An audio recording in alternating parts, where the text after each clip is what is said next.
Welcome back to the Matt and Kelly podcast. On today's episode, we're going to be answering all of your questions that you sent through Instagram. So just as a reminder, if you want your questions answered, make sure you are following us on Instagram. So then that way, anytime that we do a Q&A on our podcast, you can submit your questions and you can have your questions answered. So we're just going to dive straight into it. How are you feeling, by the way? I'm really excited. Me yeah, too. It's really fun to get to see. I love responding to people's questions. Yes. And we definitely want to do more of these. So, Yeah, like absolutely. you said, follow us. Yeah. So if you're single right now, or if you're in a relationship, a lot of the questions that came through are going to be relevant to your situation. So let's go through the very first one. This one is for people who are single, specifically women, and you are constantly attracting toxic men. So the question that came through is how to stop attracting toxic men. So here's what I want to say about this. As people start to do their healing work, as people start to go through, inner child work, shadow work, whatever it might be, you'll notice that you will still continue to attract all types of people, right? Just because you're healed, will you start to attract people who are healed, people with a high level of consciousness? Absolutely. And at the same time, it doesn't mean that you won't not attract people who are also what you might be considering toxic or human with behaviors that are toxic, right? So here's the way that I like to break it down. If you think of a high status nightclub where celebrities are going and all these people with a high status will go to, there's going to be people who try to get into that club that isn't actually aligned to get in that club. They don't have that type of status with all the other people in there. However, what that club will have is security guards, someone who is at the front, someone with a list of names and looking at who can get in and who cannot get in. So I want to really break this down. The nightclub is going to attract all types of people who are high status and people who are maybe not so high status, right? And the bodyguard in this situation, if we take it back to you doing your healing work, is your level of discernment. So when you start doing your healing work, you're going to attract all types of people, but you all have an inner bodyguard.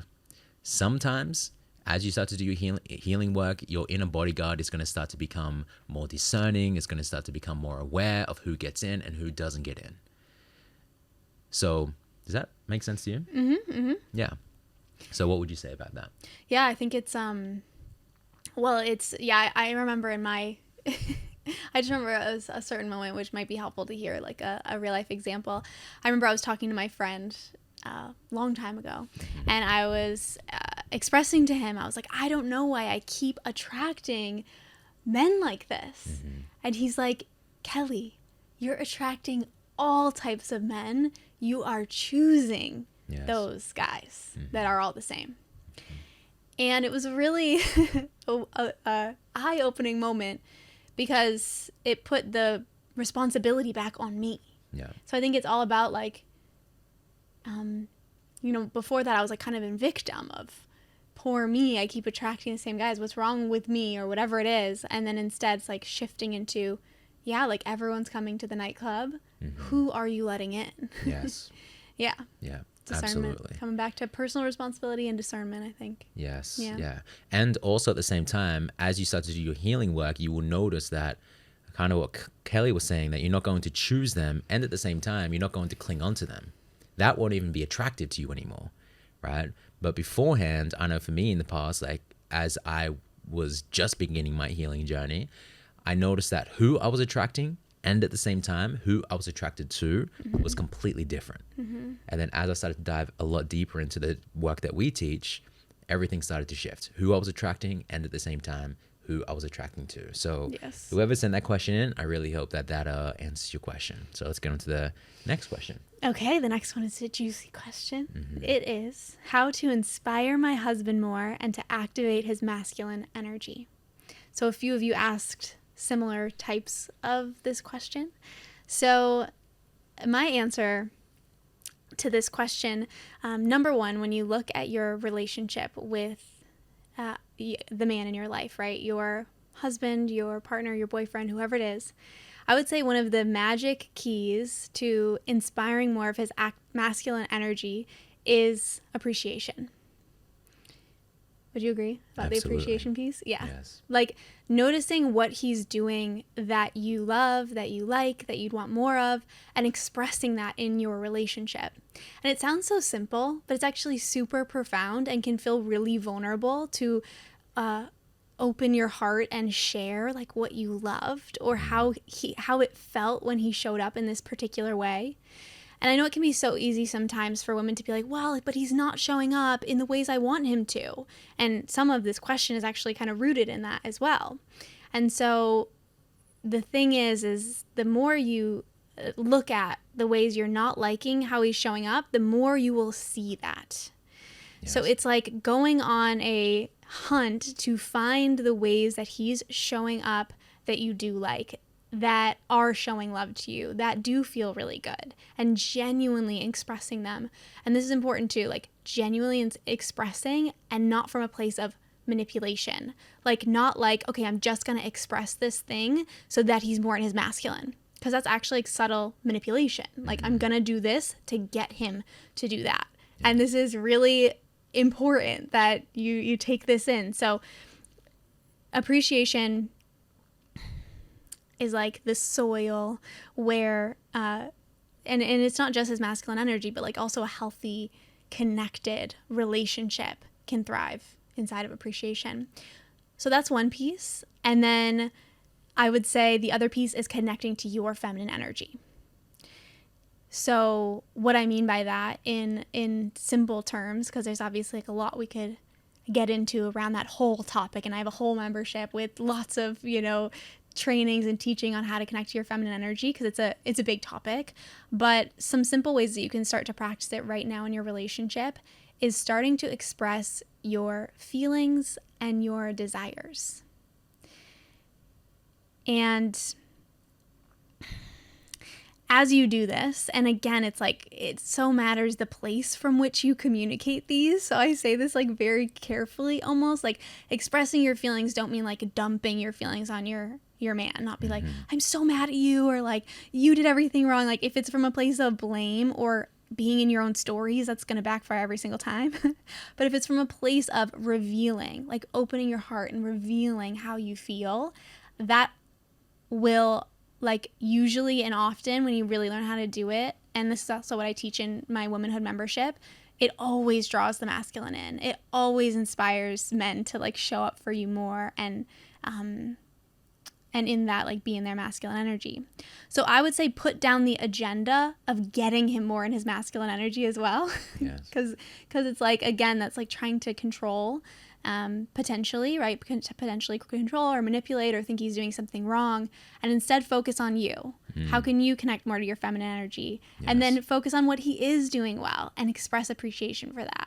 Yeah, I just want to say something on that, because any woman who has dated multiple men may notice that depending upon the man, there's a different version of you that shows up, whether it be in a relationship when you're dating or when you're having sex with someone. Right? If someone's highly in their masculine energy, there is a different version of you. There's a different energy, right? There's a different level of feminine that comes out when that man is highly in his masculine. So that is an indicator that how another man has a very big impact and influence on the level of feminine energy that comes out. And think of it in another way, right? If a man doesn't feel safe, there is no way you can fully drop into your feminine energy. But if a man is able to have you feel safe in all aspects of safety, there's a different level of feminine energy that comes out. So this is just, so seeing that, I want you to also see that it can also work on the opposite. So if you want a man to show up in a certain way and highly in his masculine, the question is, what energy do I get to select within me to bring that forth within a man? Which is, I love the question, like, how do I inspire? Like that's a very big difference compared to someone being willing to show up in a certain way.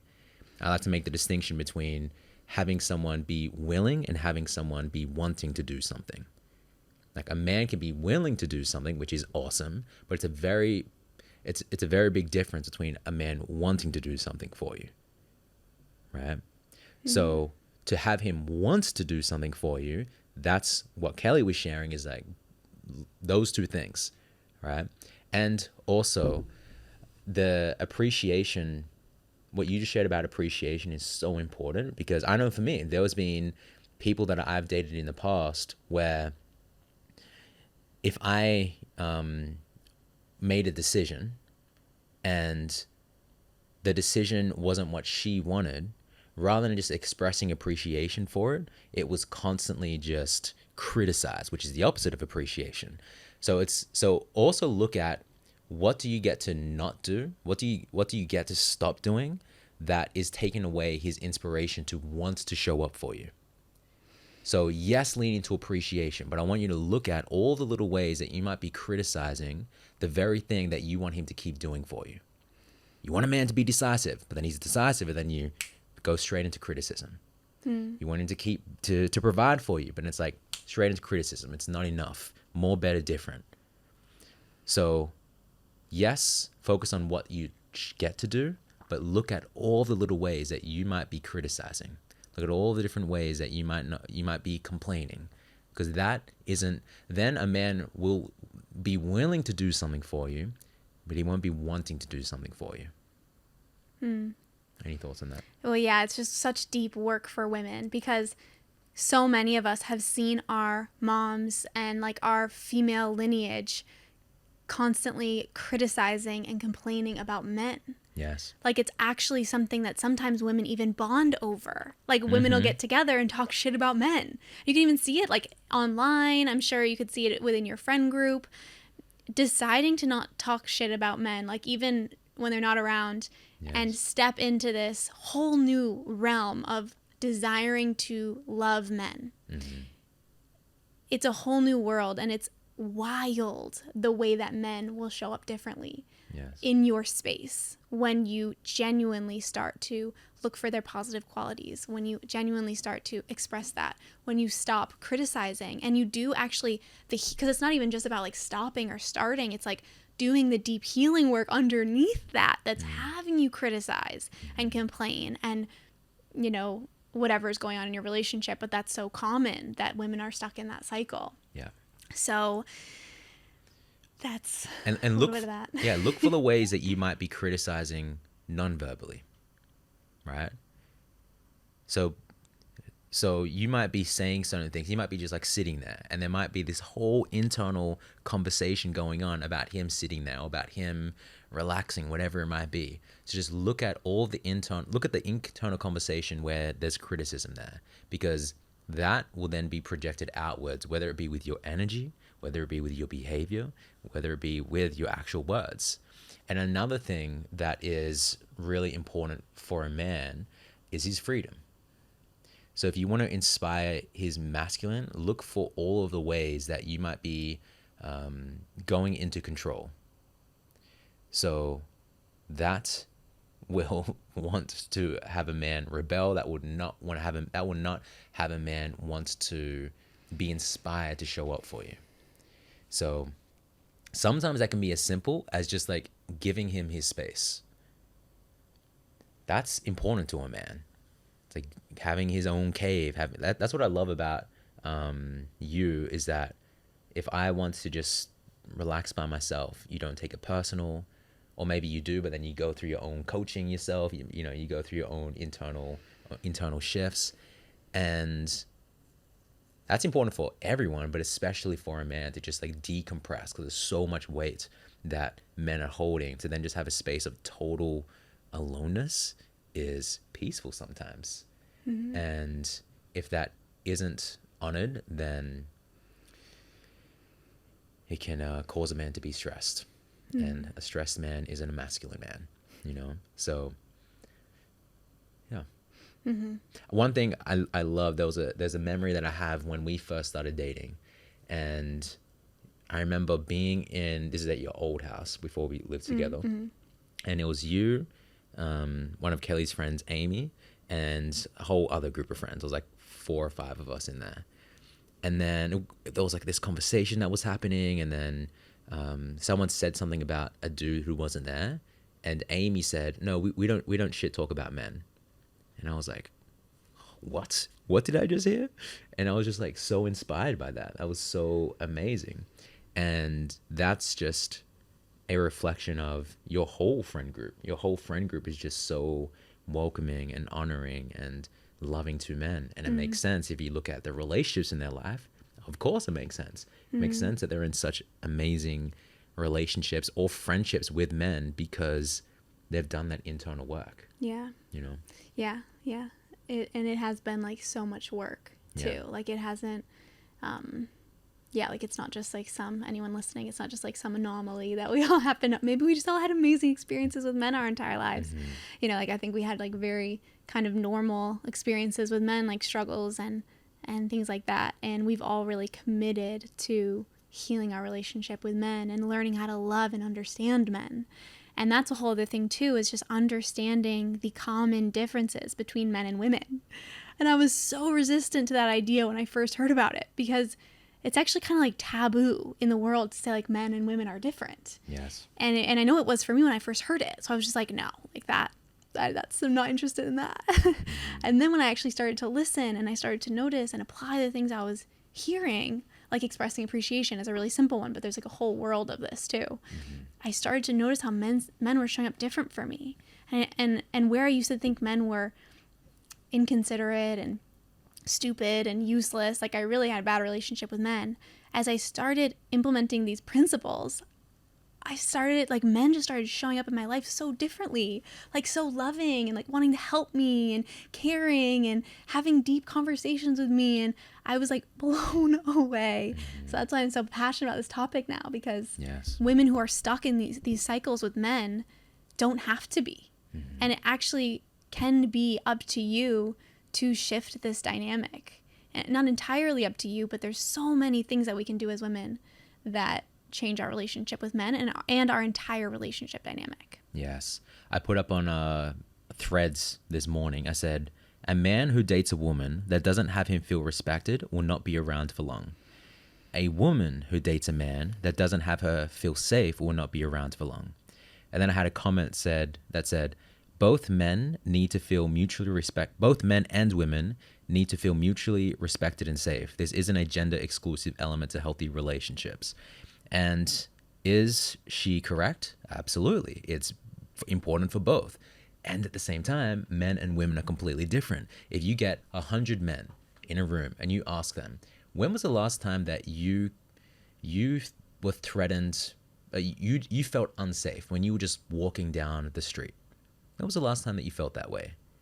It would probably be in the months for most, on average. And then if you get 100 women, I'm actually curious for you, when was the last time that you felt unsafe? Like you had an idea that, wow, my safety could be in, I feel unsafe right now, when you were just like walking or in the street. Yeah, I think it's like, it's not so much the thought of like, I feel unsafe right now, but it's just the awareness of my safety. Like, oh, I'm alone, and like, who's around, and am I safe? I think it's like the question, like, am I safe? Like this awareness of like being small and like, you know, like,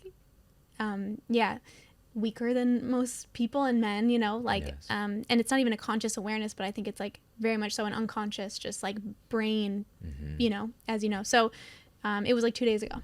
I was walking on the beach and the sun had set, and I was just like kind of looking around, and it was dark, and I was like feeling a little like bits of discomfort and like just awareness of like, who's around me? Am I safe? Yeah. Well, that's a perfect example, because I literally cannot remember the last time that I felt that way.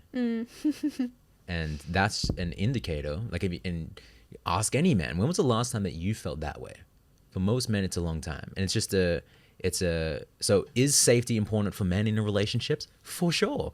But it's way more important for women, right? That's just physical safety, but emotional safety, all of it. Yeah. And is it important for women to feel respected? For sure.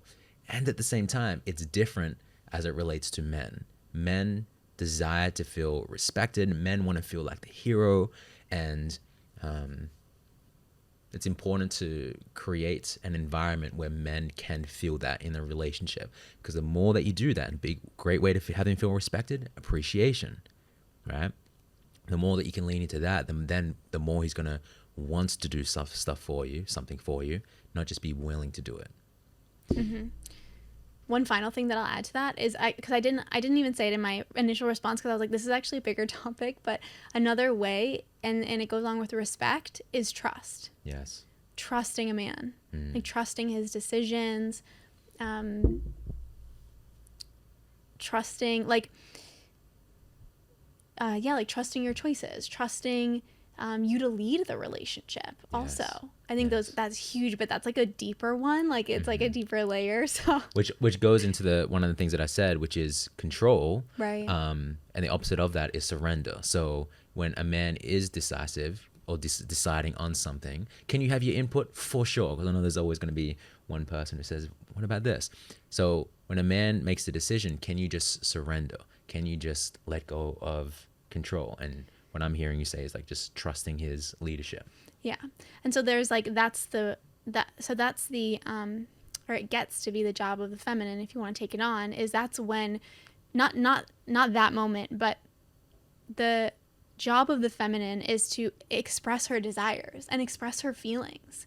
And so like always be continually like expressing those too, because I feel like sometimes when women hear that, they're like, well, what, am I just gonna be like a passive, like 1950s housewife, like fear, just like a lot of fear for women and letting go of control, because I think we've been really like taught to like fight and like fight men in a way. And then our relationships could become competitive and not harmonious, and we get burnt out. But that's where it's like continually expressing your feelings and your desires, and when you reveal them genuinely from a place of open-heartedness to your partner, then his decisions will honor those. Yes. And that doesn't mean he'll never make a decision that doesn't trigger you or that you don't go along with, or that you don't like. But that's like the polarity piece, right? When's the last, have you recently had to practice that, where I made a decision or I did something, you were like, wanted to do something, like, hold on, let me just sit back for a second and let me just trust Matt to do his thing?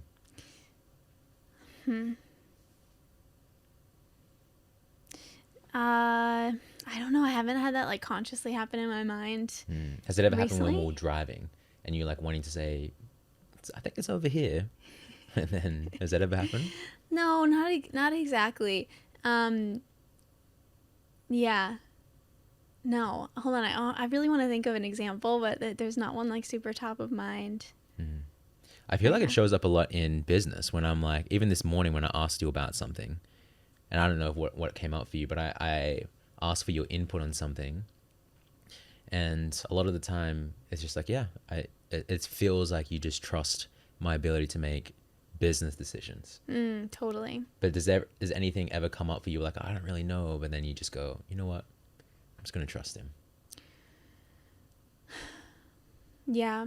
Well, finding our flow in business, like finding my flow in our business, has been interesting for me, like finding the balance between letting you lead, and I do want you to be, we've talked about this, but I want you to be in the leader role in our business, because that's just like my desire for the future of our relationship, like as we look at like having kids and all of that. But also, more about business, and I really trust your vision. And then when we first started working together, I was withholding like what I thought and like what I wanted or what I saw. And then I remember there would be like I'd like explode a little bit, like start crying and like have a whole emotional moment like before we were supposed to do something. Do you remember those like couple times? Yeah. And it was because I was like withholding. Yes. And then it's like it builds up, and then I like explode. And it kind of came out sideways because I was like, that's the shadow side of like sometimes that part of the feminine is where we withhold, even when we're like, maybe it's coming from the desire to like let him lead. But if we're not expressing like our thoughts and our like desires and what we see, then I think it builds up and we get resentful. And so that's where I found the flow of like expressing and like sharing what I see or what I think. Yeah. And then, having conversations with you and really ultimately trusting you to lead it. Yeah. What I'm thinking about is how, this is what I'm seeing in this as well, is the way that you show up and you are so trusting of my decisions. It calls me forward into a higher level of responsibility that I think men love. And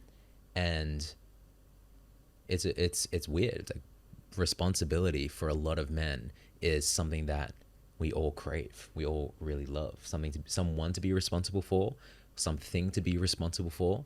And without any responsibility, it's like, I don't know, we just kind of drift into space, and like, what's the point of life? Right. And because you are so trusting of my decisions, it's like, okay, cool. Okay, we're going to go to a different country. We're going to go on a holiday. I'm going to be the one that's going to look at our flights and look at what time we have to get there, and going to say we're going to get there at this time, and look at the hotels. And there's a responsibility in that, which I actually really, really love. So I think that, yeah, I'll leave it at that. Yeah. I think men want to be called forward, like you said, For sure. but women, like, as women, we can't like it's tricky, right? Because it's like, I don't trust you to call you forward, right? Like, I don't express how I feel so that you lead us. Yes. Although that's like the natural dynamic and flow, but like, can you see what, like, you know, just for people listening, like, that would be kind of manipulative, like subtly manipulative. Like, okay, I'll trust you just so you do this for me. Yes. But it's like the natural, when it's integrated in flow, it's like the natural yin and yang, where it's like when the feminine expresses her desires from a place of like clarity and revealing and open-heartedness, it naturally calls the masculine forward to be responsible, to care for her, to love her. And that's the magic that happens. That's what I noticed when I like got more deeply into my feminine. It's like that, yeah, men just started to want to do things for me and show up in this really beautiful way I never experienced. And I think this is like or maybe I had never been present to. I don't think I'd never experienced. I'd never been present to it. And that's like the natural yin and yang. Yes. Yeah. Yeah. So to summarize, what I'm hearing in this conversation is we have a massive impact on how other people show up for us. And rather than trying to control them to show up for us, we just shift what's going on within us, and the outer world changes by itself. But we don't do it so the outer world changes, because that's still control. So we just do it, and then life falls into place. Yeah. Bam. That was powerful. Thank you. Okay, next question that I have here. This one, I'm going to have to rephrase it. I will say the question, though. Tips for staying close to yourself and not blending too much when falling in love, starting a relationship. So let me rephrase this question from what I understand of this. So I'm sure some people who have started dating or maybe got into a relationship, you found yourself getting lost in just putting this relationship on a pedestal. All of your attention and intention goes into them, and then your social life goes out the window, or your care for yourself goes out the window, and now everything is about them, especially when dating, right? Some of you maybe have started dating and you're like, I'm just going to leave my weekend free. I'm not going to say that I want to hang out with them, but I'm just going to leave so much space open in case they want to hang out. So how do you ensure that that doesn't happen? So a few things with this. Number one, it's ensuring that you make yourself a number one priority. And to continue to date yourself as you're in a relationship. Now, that doesn't necessarily mean you have to go out there and go to dinner by yourself. What I mean by that is scheduling or prioritizing time for yourself. That could be going to the gym. That could be watching a movie by yourself. That could be going to dinner by yourself. Just finding space where you are filling up your cup. So then that way, when you're with them, you feel so full, and what's overflowing is all of theirs. So it's so important when you start dating someone, or especially when you're in a relationship, that you don't stop being in a relationship with yourself, or you don't stop dating yourself. So I would love to ask you, has that ever happened for you? And what did you do to overcome that? Losing myself in a relationship? Or when dating someone? I used to always do that. Oh, interesting. 100%. And so it took some healing work. And then when I started dating before I met you, I had a coach. Like, I had a lot of support in not losing myself because I Yes. knew my pattern. So I think that's really powerful, like getting the accountability that you need. And then I just made sure that, yeah, like I literally was writing that down, like lists of things that I liked to do, things that were important to me, things that I wanted to keep doing once I met someone. And I made sure to like have those in my calendar every week. I made sure to check in with myself every day, really, like, how am I feeling? Am I still prioritizing my business, my friends, my well-being, my exercise, whatever it is? And then having someone else to check in on me as well. And then dating myself. I actually would like take myself out to dinner or take myself on little adventures, whatever it is. And that was really nourishing because it was like I wasn't like starving for love and attention, because in some ways I was giving that to myself.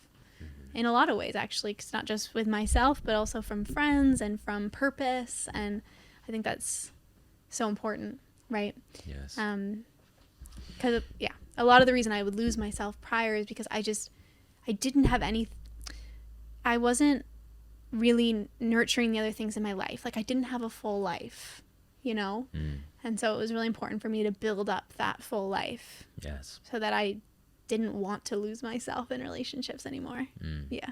And one of the things that I like to say is, a lot of people come to us and like, what are the red flags look out for? That's actually one of the questions. Yeah, I got that one too. Yeah. Yeah. But it's also important to look at what are all of the inner red flags that show up when dating, right? So yes, you can have a list of what are the red flags to look out for in another person, but it's even more important to look out for all the red flags that show up when you start dating within yourself. So maybe when you start dating someone, they ask, do you want to hang out?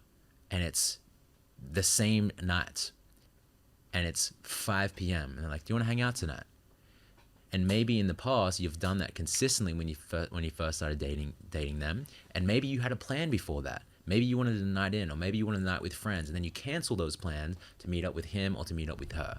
That could be an inner red flag that you get to be aware of. So when you start dating someone again, you're aware of that and you notice that it's coming up again, and then you make a different decision. So look at, okay, up until this point, what are all of the patterns that show up when dating or in a relationship that is ineffective, that is unhealthy, that isn't productive to the relationship or how I wanted to date? And then write that down. And now you have a list. Now you have a list of what to look out for, all of those inner red flags to look out for when you were dating someone, right? So that's how you create different patterns in your relationship. So anything else to add to that? Yeah, I actually had that list. I had that list when I was dating. It was really helpful. So some of the things on my list were if I canceled plans with friends to see someone I was dating. That was a big red flag for me, because that's something I used to do all the time. I'd always lose friends at getting into relationships.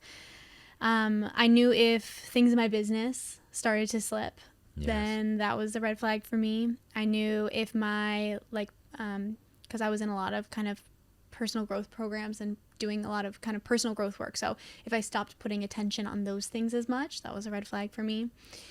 If I was being secretive about who I was dating, like with my friends or, with my friends in particular, because I kind of used to do that too. Like I'd hide the person I was dating because I wouldn't want to have to be honest with my friends or myself about the misalignment or whatever. So being secretive, and then lying was a big red flag for me. Even like white lies, like even if I was on a date and I told like a half truth, or I said something to like just because I thought they might like it, like those are all lies. And if I was doing that, that was a big red flag. Yes. Yeah.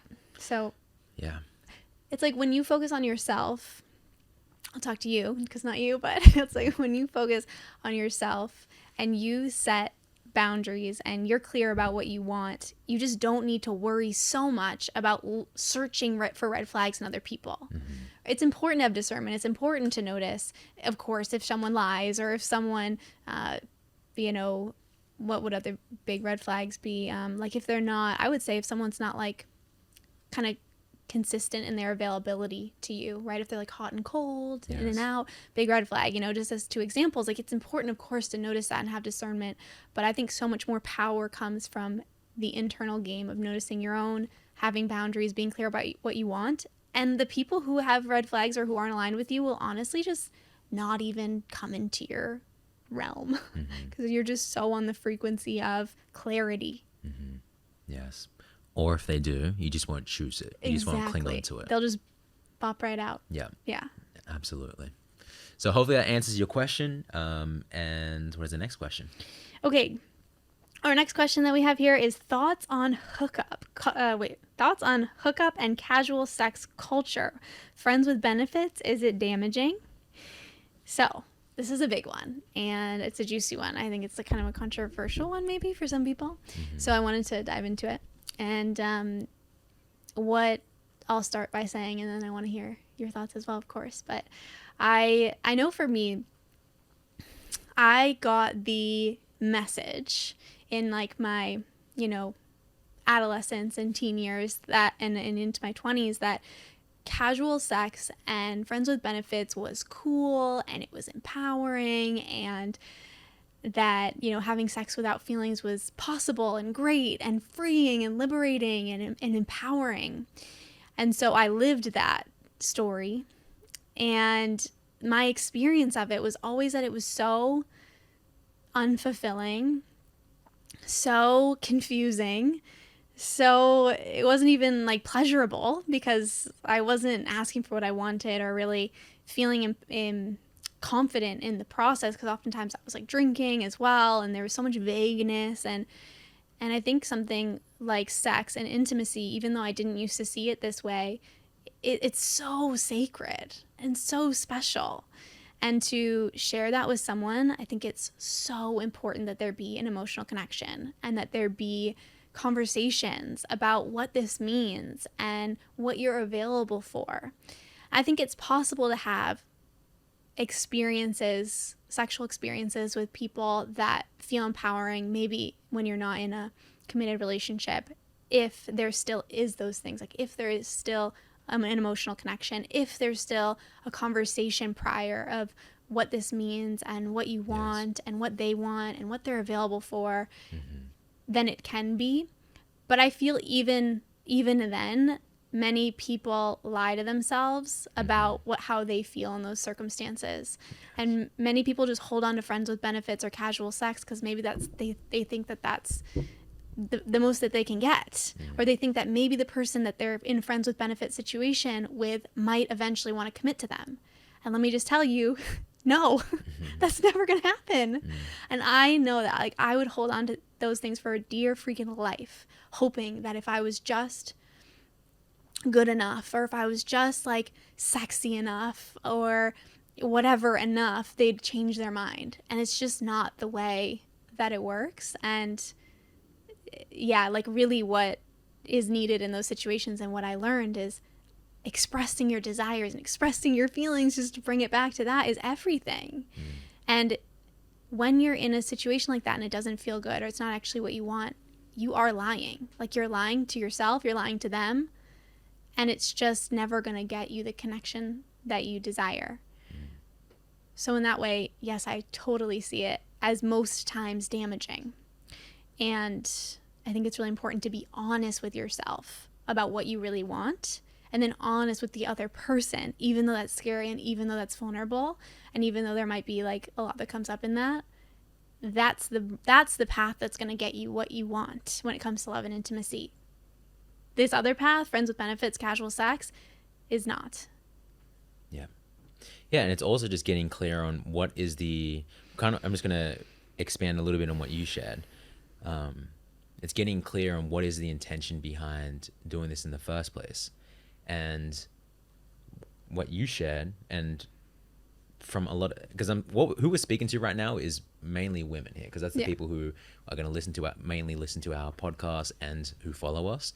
And I think that for a lot of women who I dated in the past, I would say 95% of women who were like friends with benefits turned out to want a relationship.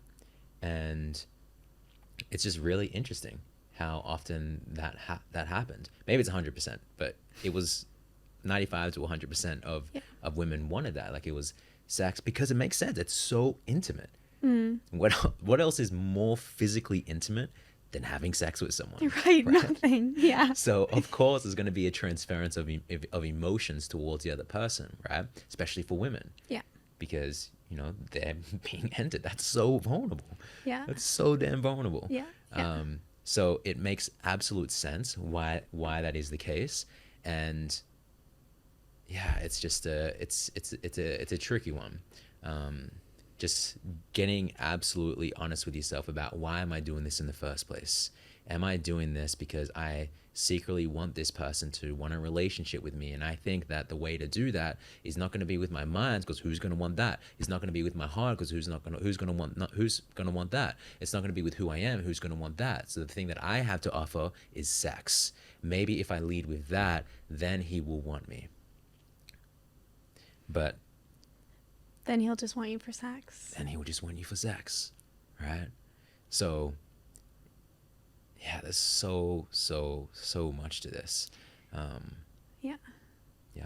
Because I think a lot of women go into Friends with Benefits thinking, okay, this is just going to be casual. But there's literally something that goes on, like physically, emotionally, spiritually, energetically, that like bonds you to someone when you have sex with them. And I think that's really natural. That's really beautiful. We shouldn't not have that. We shouldn't try to override that, because it's like biological too. Like when we have sex with someone as a woman, like there's a chance that we could have their babies. Yes. There's a chance that we could be pregnant for 9 months, have their babies. Like that is a life altering decision and moment. And I think that when we got birth control, like in modern society, we were like, oh, we can like separate sex from feelings, or we can separate sex from pregnancy. But the reality is, still no, we can't.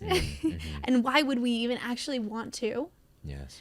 And there's nothing wrong with that part of us. And that's like another way that I think women deny their feminine, is denying the way that they feel when they have sex with someone, or denying that they want commitment or closeness or safety. Because that's the other thing, when we talked about safety and the importance of safety, it's like there's no safety inside of casual sex. Like there's no containment, there's no emotional safety.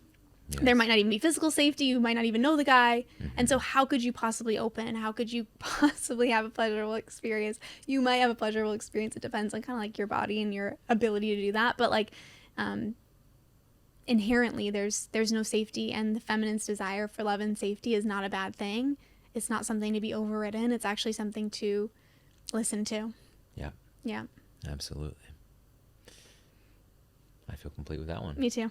Great. All right. Next question. This is the last question I have here, because I got a lot of questions, but some of the questions were just a little bit too long, or I didn't feel like it would be relevant to most of our audience. So last question that I have here, this is a big one. If somebody is unfaithful or cheats, is it right to forgive them as we make mistakes, or do I leave? So this is what I love about coaching compared to Q&A, is that coaching gives us the ability to really find context behind the question, because I believe that there's different advice for different people, there's different advice for different situations, and there's different advice for different paradigms that people are in. So for some people, most people, it will be really challenging for a relationship to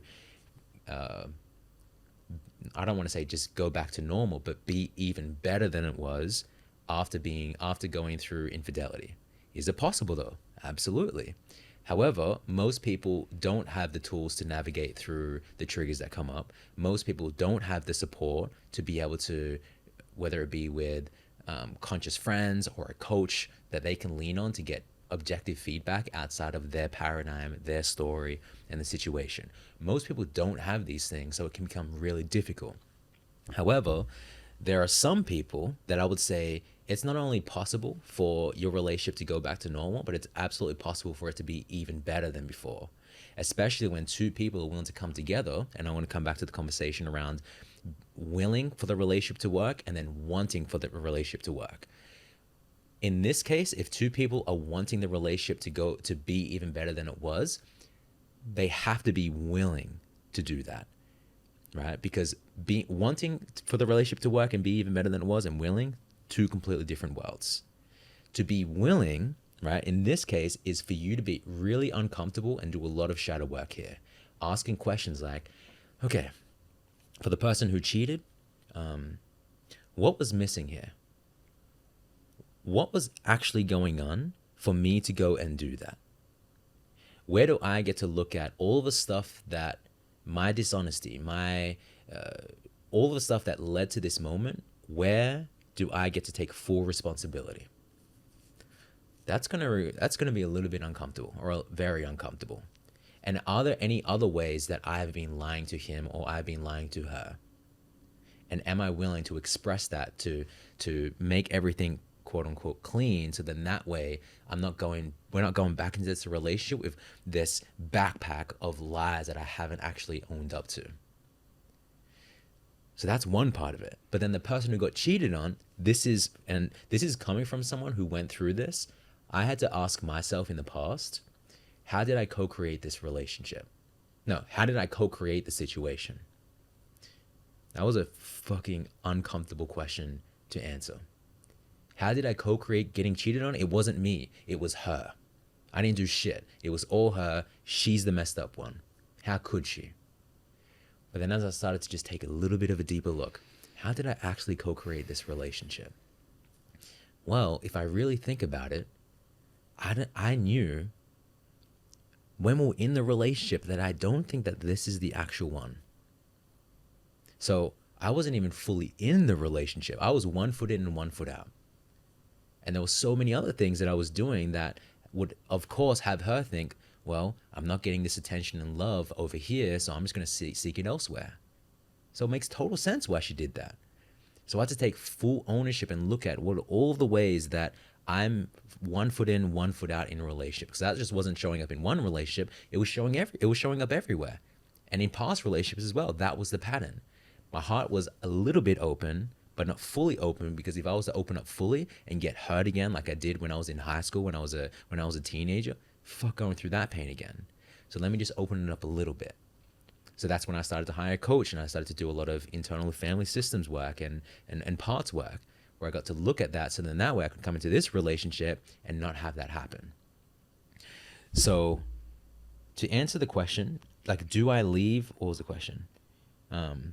Do we forgive them as we make mistakes or leave? It's hard. It would be irresponsible for me to give you a straight up answer that you should leave, because it requires a lot more context in your situation. But I just want to give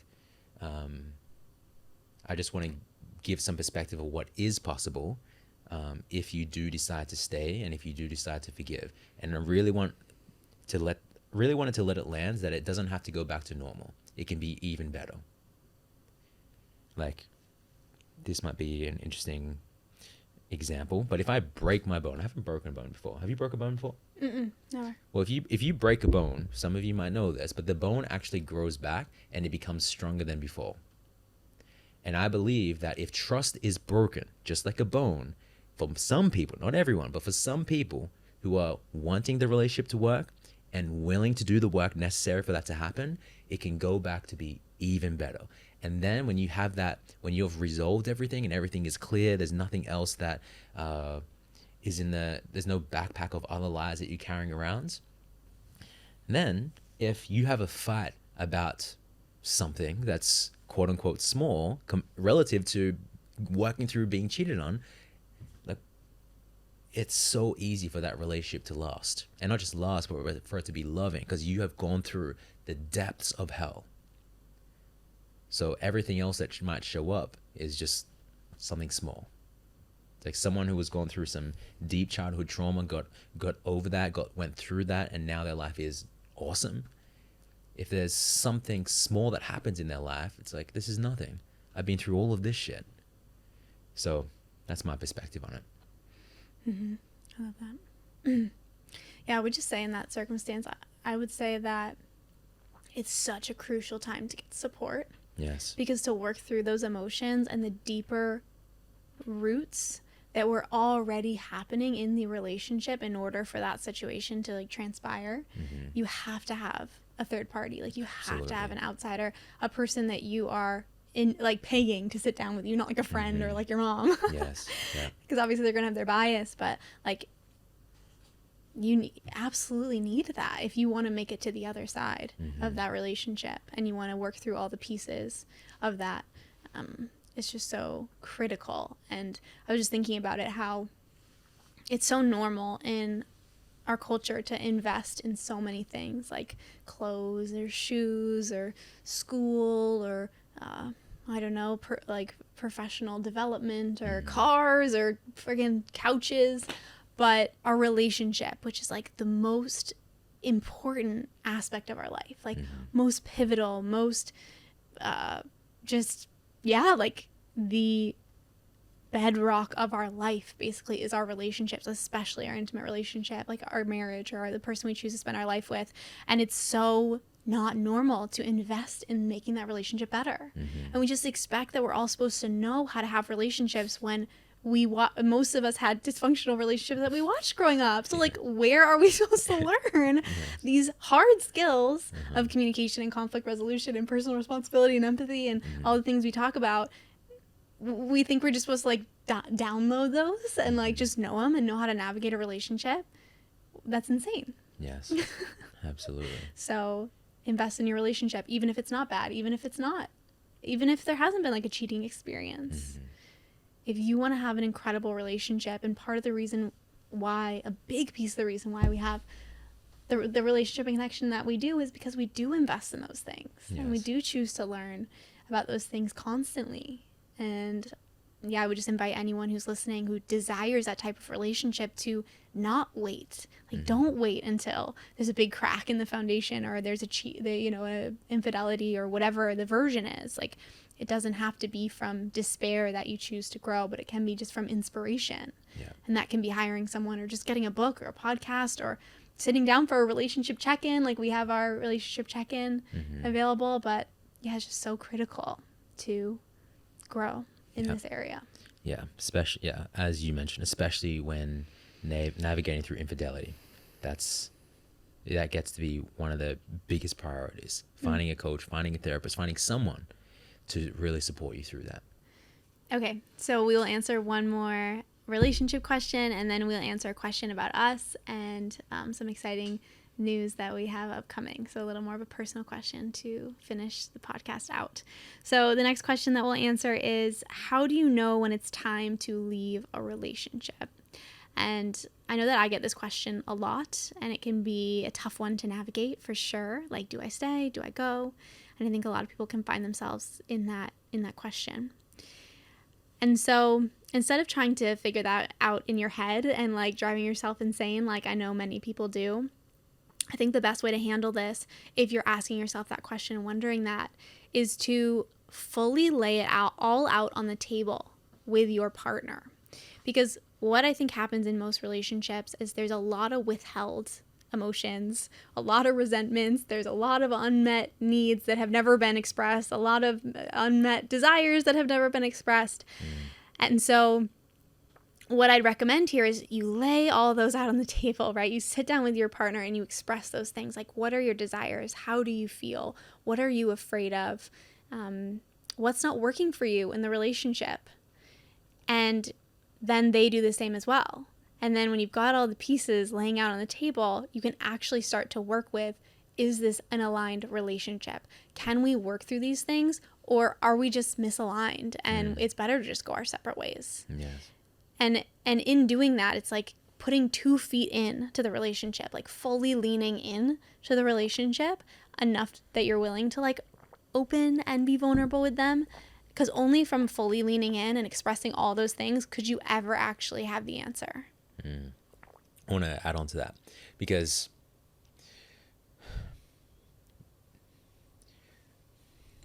I think that does happen a lot, where someone will leave or both people will leave and then they go into the next relationship and it's the same relationship, just a different person. Because the pattern of what you were just breaking down, like the pattern of not sharing your desires, the pattern of withholding, the pattern of not having rituals where you can foster connection, passion, love, intimacy, all of that wasn't practiced in that relationship, and you think that it's the person. It has to be the person. But both of you get to come together and take full responsibility. How did we create? How did we co-create this? And what you were sharing, like laying everything on the table, and then going all in for 90 days. Let's see what here are all of my desires. Here are all your desires. Okay, for 90 days, I'm going to do my absolute best to meet your needs to such a high degree, and let's see if we can turn all of this around. Otherwise, you will leave, and there'll still be that part of your mind be like, but what if? What if that relationship could have been turned around? So, that's what I'll add on to that. Yeah, because even if you if you put 2 feet in, you express all those things, and even if the relationship is misaligned in the end, you'll know, but you also grew so much. Yes. And now you're actually capable of having a different type of relationship because you can go in and from the start express those things and not let those things just get swept under the rug continually. Yeah. Yeah. So what you're saying is coming together, you're sharing desires, also known as needs. Yeah, both. Both. Well, I mean, everyone called those different things. I think just any desires, needs, feelings, like how are you currently feeling in the relationship? Fears also, like any fears that you have for the future of the relationship, or fears that you are seeing pop up in the relationship, like around how it is. And maybe even visions for the future too, because it's important that those align. Like, to put it simply, it could be like, I want to get married. Do you? I want to have kids. Do you? Yes. But then there can be so many other versions of that. I want to travel the world and live remotely. Do you? And so I would say those 5 things. Awesome. Share all those. Just let them all out. Beautiful. All right, let's go to the last question. Oh, yeah. Okay, so I posted just 2 days ago that we are preparing for pregnancy over here. So there's been months really of preparation, like mentally and physically and relationally. And so a few people asked how we are doing that, because there are other people who are preparing for pregnancy also, so they were curious what we were doing to prepare. So I'd love to just dive into that, and then we'll wrap up. Let's do it. Okay. So, firstly, I'd love to talk about how we prepared. Well, no. I want to talk about like physically and then maybe relationally. I think those have been the 2 biggest pieces that we've been preparing. Yeah. Yeah. Okay. So let's talk about and mentally and emotionally, I feel. For me, more so. Yeah, me too. Both. Okay, we'll mention all those. Okay, first. So let's do physically because it's kind of the easiest one. Yeah. Okay, so physically, lots of things. So this has actually been in the works for a long time for me over here. I know for both of us as well, but like I've been like on the baby train, like preparing physically. Yeah, because the baby's going to be growing inside you, so it's a lot more like important for you. Right? Yes. So like a year and maybe 3 months ago, I quit drinking coffee.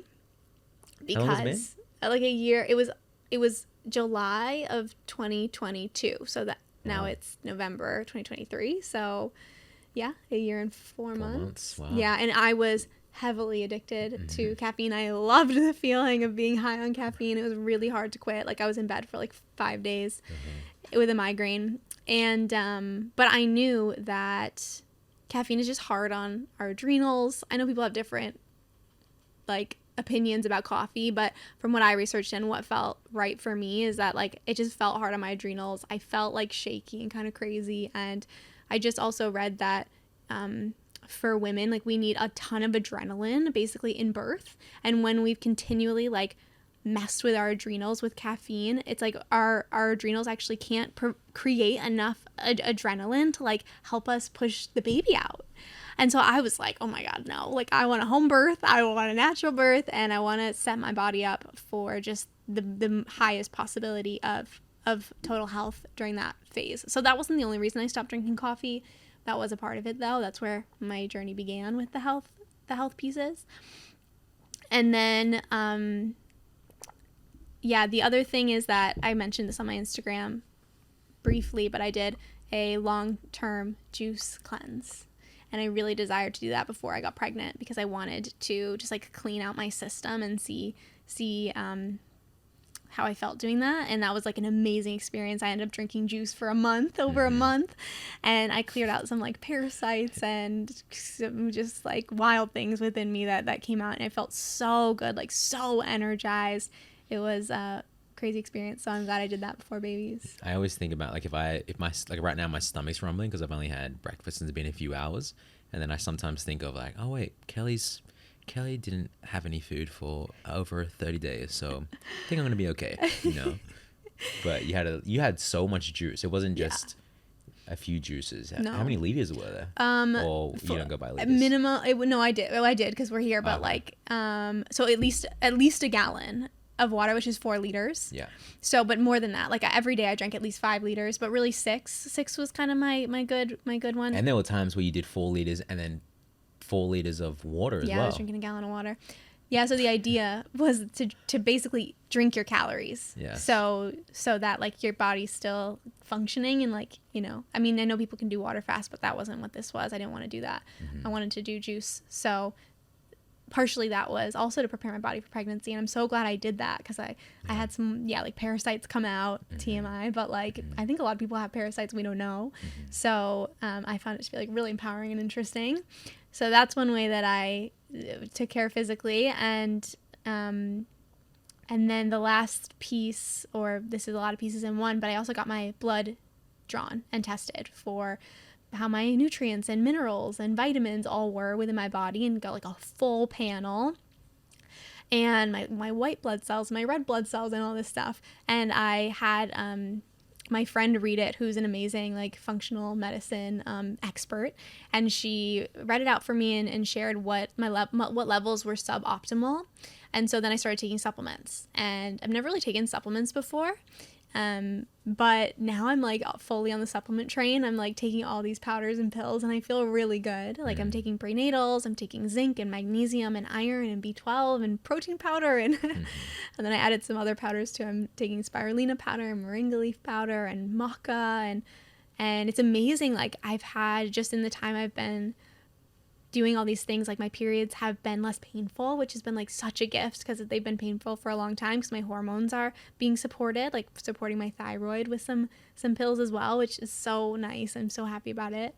And then also we just discovered that oh, last night? yeah Share about that. So I am always cold. I mean, not always, obviously we live in Bali, it's so hot, but like Matt's pretty much always like wanting the air conditioning at like 18 Celsius, and I'm like shivering thinking that's freezing cold all of our relationship up until about 2 weeks ago, and I started to get like constantly warm. I'm like sweating during coaching calls. I feel like I can't get cold enough. I'm like going into Matt's room because I'm so hot that I need to be in like the ice box, and I'm like, put the fan on me. Like this has never been me ever in my life. And we realized that I think it was because I was low in iron. And so now I've been taking a bunch of iron. I'm taking iron supplements, but also like purposefully eating a lot of foods with iron in it that I wasn't before.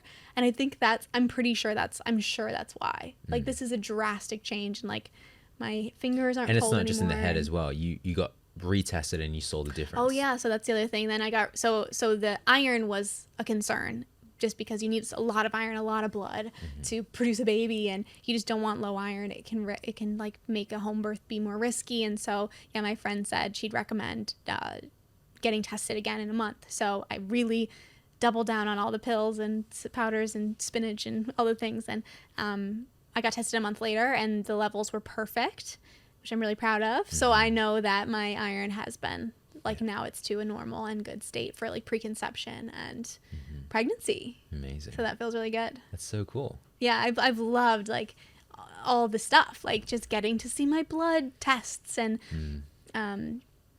being really intentional with what I'm eating too. Just purposefully eating like greens and fruits, and just a whole new level of awareness around that. I'm excited to get mine on Monday. I'm going, I think I told you, I'm going on Monday to get my blood tested, and I'm curious about just how my hormones are and different vitamins as well, vitamin levels. I think it's good to get it tested. Yeah. Now I'm so inspired. I want to do it like every, couple of years. Yeah. Yeah. For sure. It's important to know. So you did that. Anything else physically?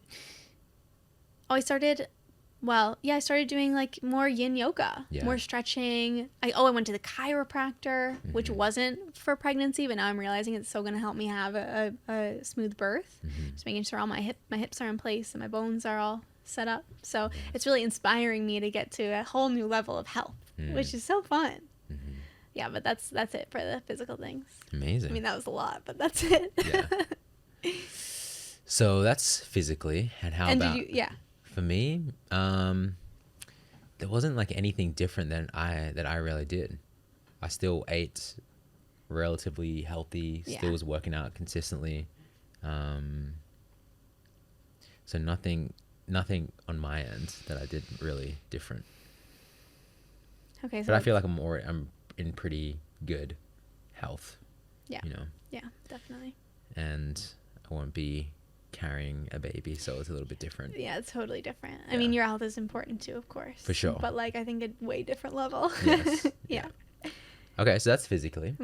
Mentally and emotionally, let's talk about that. Okay.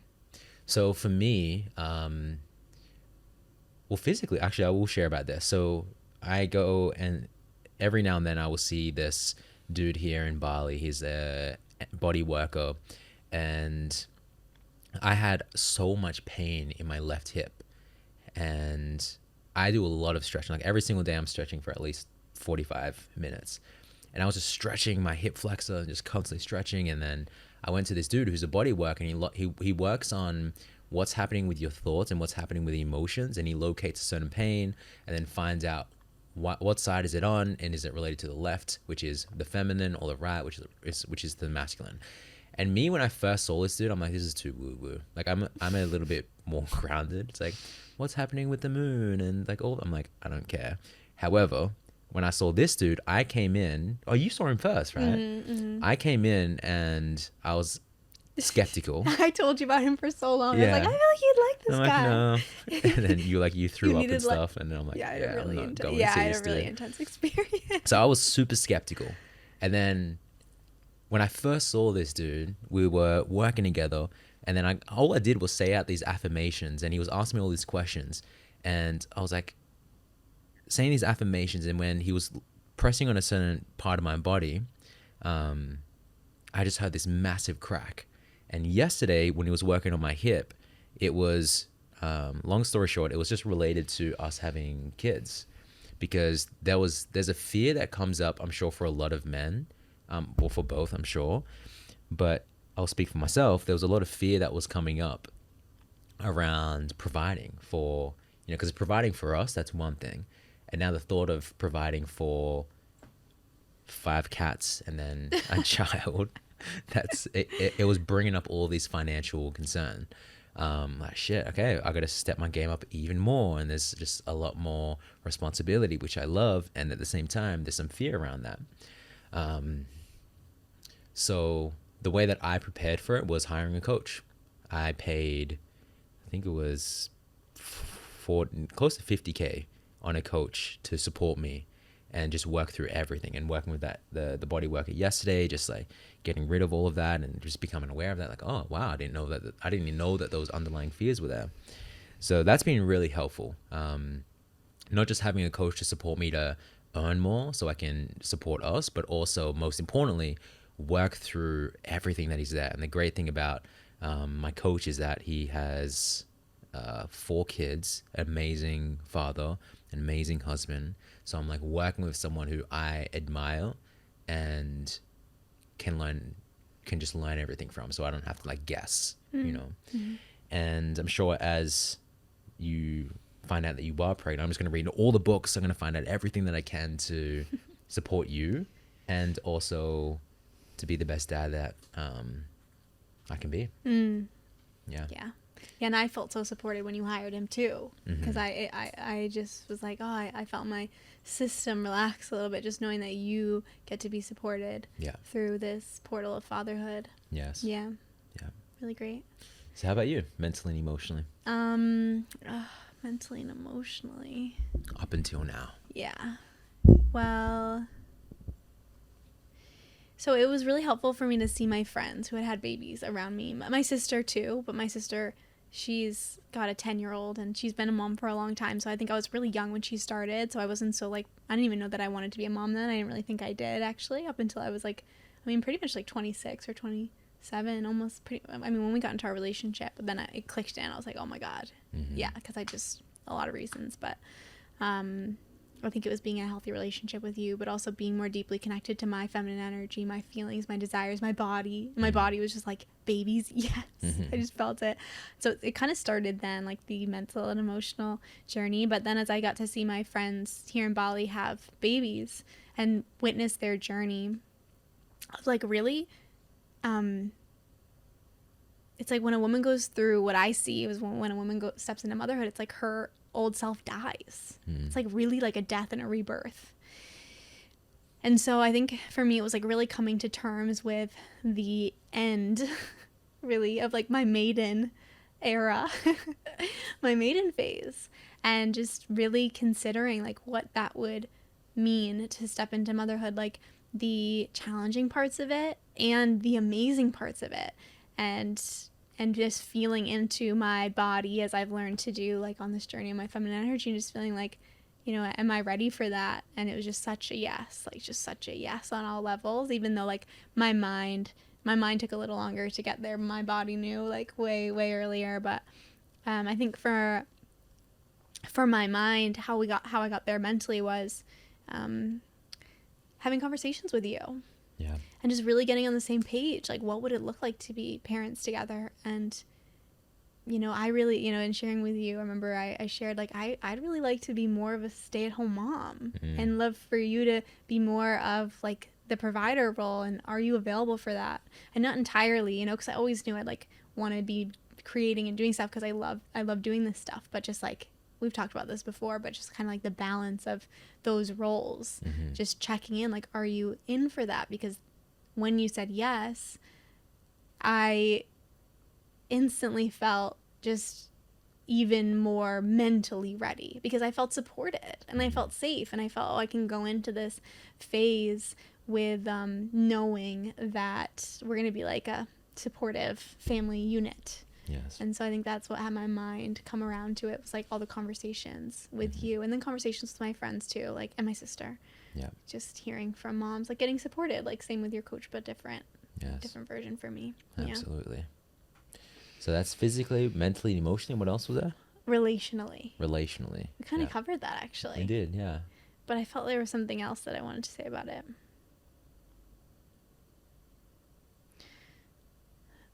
Anything for you? Relationally, getting prepared. Well, I feel like to some degree we've been doing that. Well, this is more so getting prepared financially. So some people know that when you're not pregnant, we don't, maybe you are, who knows, but you know where yes, I set up like an account for Kelly, so when she is pregnant, when we are pregnant, I know there's always people that's like, you know, the body language There's experts. people who get mad at both. I actually saw a funny, really? I saw a funny skit, and she was like, "We are not pregnant. I am pregnant." I want to voice this. I just want to say this because there was a video that I did that a lot of people saw it, and I said, when she is pregnant. Yeah. And I didn't see, I remember when I brought this up to him, look at all these comments and like saying all of this. And I'm like, I don't understand it. And then now I see their perspective, but I'm like, I'm not pregnant. You're the one that's pregnant. But a lot of people, I think you said when she has kids, and I think you said something like that. Yeah. Like when I birth them, I think you were talking more about. Yeah. But they were like, how could he say that? I feel like maybe this is generalizing, but I feel like a lot of, I'll speak for myself. In that situation, I'm seeing like, yes, you're the one that's having kids. Like you are the one that's having the child. Yeah, I think having is a vague word though, because it's like we are having kids too. I see that. mean? Yeah. But I'm birthing the kids, so in that way, I'm having the kids. If that's how you use the verb "have" in that situation. Yes. But yeah, it's sometimes people can really read into the words that we use, and they're like, wait. It was really interesting because you know, there's some videos I'm like, look at their body language, and then people are doing that to us. I'm like, interesting. Yeah, no, it's so funny to see people's like analyzing of our body language because I'm like, that's so not what was happening. Yeah. but I also I do it to people too. And then I'm like, wow, I'm doing the same thing. I'm like, oh, that's weird that he said that. Yeah. And like hyper analyzing all the words. So I've really been working on, trying to be, actually it's been one day, but I just watched a Jordan Peterson video yesterday where he talked about how important he learned it was to be very particular with his words and intentional with every word he uses. And I see that and obviously hear that in like him, and I really want the same, but it's such a practice. It's hard. So the reason why he said that is so then people don't misread what he's saying? No, he said he started doing it 25 years ago when he was like researching about, I don't even know, whatever he was researching about. He just realized like the importance of being really particular and like only, as much as you can, like as much as far as you can. I don't even know. He says it in ways I cannot repeat his words, his sentences, but basically like telling the truth and like speaking what you know to be true. Yes. And like having integrity in his words. Really, that's it, Yeah. And I just see that not only in him, but like other teachers as well. And like Alison Armstrong, she's very much like that. And I'm so inspired. So anyways, my point with that is my desire is to be really intentional with my words, but I think it's a work in progress. Absolutely. It's hard to do. Yeah. So for us, I set up an account where, so when we're pregnant, Whatever it is. she is financially supported, right? And I'm sure you'll still be like, you have womanhood, you have all these different programs.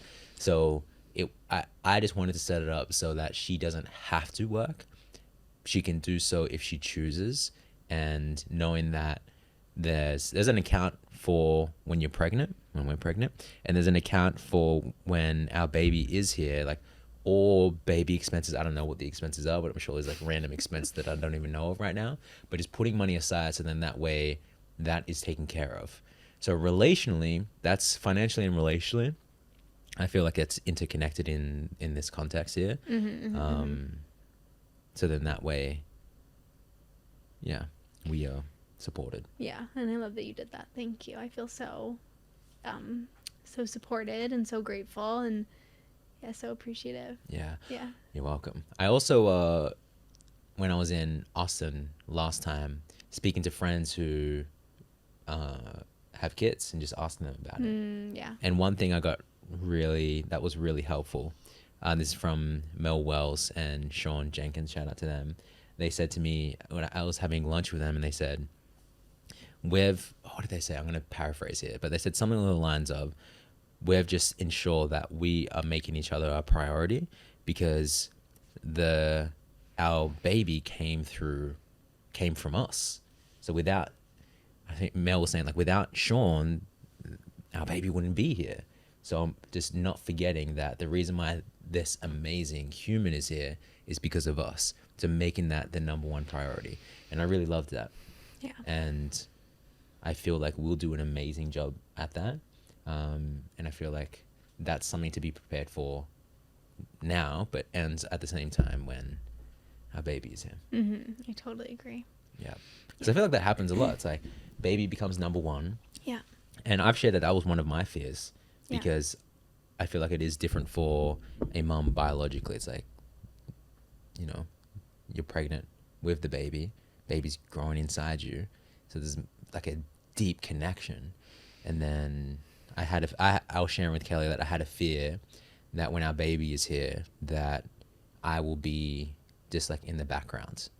And that was a fear that came up for me. So I feel like we'll just make that, our connection, a priority. Yeah. Yeah, and I'm so grateful you expressed that fear to me, and I feel like that's such a good example of also why expressing fears is so important. Yes. Because now it's like, oh yeah, like that is an important thing to be aware of. Like that is a spot, a trap, so to speak, that a lot of women might easily fall into, because like biologically we are kind of wired to be obsessed with our babies. Yes. And so when you express that, it's like, oh yeah, like let's plan for that. Let's be intentional in that. Let me be aware of that as well. And and I have no doubt we're gonna have no problem with that. For sure. So I'm so excited. Yeah. On that, I just wanted to say, like, when sharing the fear, there's a need that's under that fear. So it's like going on a little scavenger hunt for, okay, I'm sharing this fear, I'm just going to voice it, let it be heard. So what's the need here? Oh, the need here is I want to ensure that we're priority. Okay. So out of this need, let's find a way where both of our needs can be met here. Yeah. You know? Yeah. Yeah. What were you going to say? Well, I was just going to say, I think one last piece of preparing for the baby. I think we've touched on everything, right? Except for one thing. And that is our wedding and moving the wedding. Mm-hmm. So. Didn't we speak about this? No, moving the wedding, we never have. Oh, okay. We'll just really briefly touch on it because it does have to do with it. Yeah. So we switched our wedding date, and we switched also the way we decided our wedding would be. So we are planning this really big Bali wedding on a cliffside with all our friends, and kind of like the standard wedding, but in Bali, obviously. And we were kind of hitting up against a lot of roadblocks. Like, I was experiencing that and kind of planning it and talking to the venue, and then my family couldn't come to Bali, and all these different things. And those roadblocks had us like sit down and be like, okay, is this even what we want? Are we even wanting this big wedding, or is this just out of alignment? Because I was kind of feeling that it was anyways, in some ways, like we weren't synced up. And when we got to the deeper desire, I know for me, it was to get pregnant. And with the big white wedding and all the things, I was like, well, I can't be pregnant for that because I want it to be perfect. And just this whole fantasy of what my wedding would be. But then when I actually like felt into the desire, I was like, I actually want to get pregnant sooner. And I'd love to just have, and then we both agreed and had the shared desire of just actually having a smaller wedding where I will be pregnant for, probably. We'll see the timing of it all. But even though it's like non-traditional, and even though it's like some of my conditioning is like, you can't do that, it's like, but the desire is so clear. Like, ready for pregnancy. And I think we would get married sooner if our families didn't have to fly from literally other corners of the world and plan like at least a few months in advance to go to the wedding. Like, if our families were together, I feel like we'd already have gotten married. And yeah, that's a good point. Yeah, I think that's a big reason why it's like taking a few months. Yeah. So it's not easy to be an international couple. No, yeah, costs a lot of money for a family. Yeah, it's an intense process. Yeah, flying them across the world.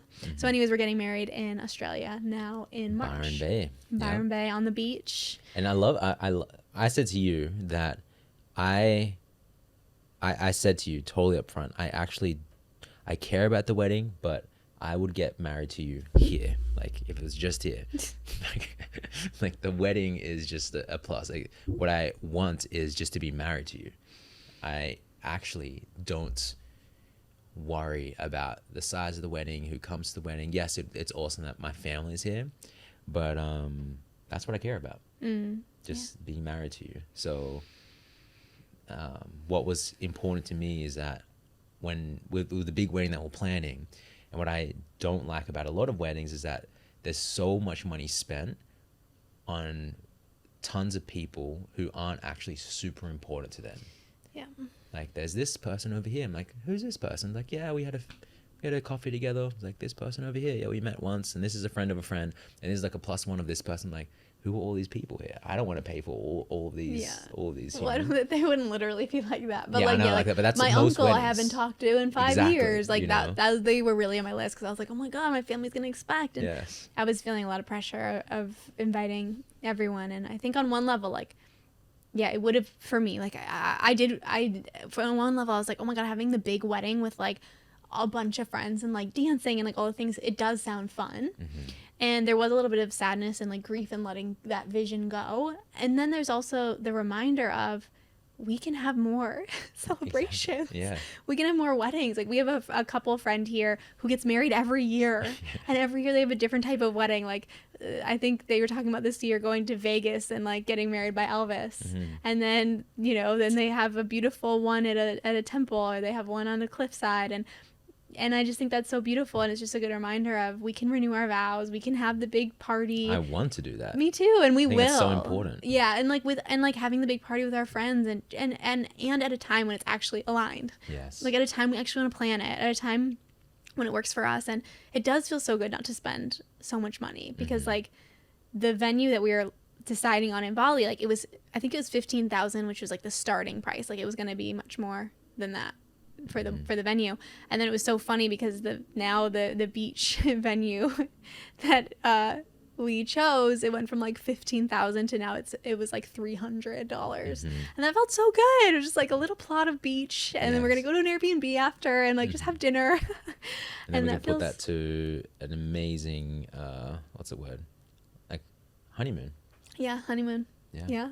And we can also take some of the money and have a party here with all our friends at like an Airbnb. Exactly. Yeah, it just can be so many ways, and I love. You can have it all. I love just following the desire, letting go of the conditioning, and then actually having like the fulfilling wedding we want. Yes. Yeah.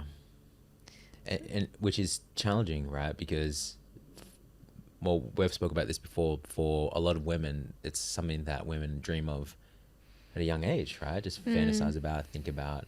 Yeah. So that would have been. How did you move through that? How did you like let go of that? Did you get support, or you just like coach yourself through it, or you ask some great questions to yourself? I think that I reached out to friends. I'm really grateful to have so many friends who are coaches and who are like really deep on their spiritual and personal growth journeys, because I just get the best feedback and best reflections. It's like free sessions all the time. I know. I'm like, do I owe you for that? That was so good. So I can't remember exactly the process, but it was actually pretty easy because the desire to get pregnant was so big. So when I thought, oh my God, I can have that sooner, I was just like, fuck the wedding. Nice. I mean, fuck the big white wedding. I don't care. But I really want to get married. So, and it just felt so right. So I think it was more just like the sadness post choice that has come up and I've worked through. And I think, again, it's like coming back to trust of what feels right, like trust of our decision, because it was so obviously right. And it just in the way it felt, but also in the way that like once we made the decision, like everything felt so easy and exciting. And then also, reminding myself, like, this is not the last party that we're ever going to have to celebrate our love. We can have another wedding. We can renew our vows. And when I come back to that, there's not so much pressure on, like, this one being the perfect one. Yeah, and imagine, like, if our parents said to us, look, you're probably going to live until 80 years old. However, you can only have one birthday party. I want you to ensure that you choose wisely. That's a lot of pressure. You spend hundreds of thousands of dollars to get the perfect dress. Yes, it has to be the right friends. Right. You have to wear that. So much pressure. That's a lot of pressure. Yeah. But every single year, well, it's okay. We can do it over here. I can have this. Yeah. So I think that's a great way to think of it. We can have as many weddings, ceremonies as we want. Yeah, exactly. So that's all the work that we've done to get prepared for little BB. And we think it's going to be a boy, don't we? Do you think that? Or did I just speak for you? I feel like everyone I've talked to like thinks that we're going to have a boy. I'd love for it to be a boy. And I think we're going to have a boy. Yeah. But I'm so unattached. Obviously, like a girl would be amazing too. But that's what I'm feeling in the ethers. Well, I have all boys in, like 90% boys in my like family. Yeah, exactly. And that's also what made me think that. Yeah. Yours is the opposite, right? No. Well, mine is mostly girls. Yeah. But yeah, I don't know. Who knows what's going to happen? We're going to have a little comma baby, so I just kind of felt like boy suits. It's not our business. That's name. God's business. Whatever happens, happens. It's not our business. Exactly. I love that. Yeah. Okay, so I think we're complete on that. Yeah. On this podcast episode. Thanks for tuning in and coming along for the ride. It's really fun to share and answer your questions. Thank you for asking such amazing questions. We love, I love answering people's questions. Yeah. I find it to be so fun. So leave a comment down below. We would love to hear what was your biggest takeaway from this entire podcast. Make sure you subscribe if you're on YouTube, or if you're listening on our podcast, make sure you give it 5 stars and give us a rating, because it really helps us to rank our podcast. So thank you so much, and until next time. See ya.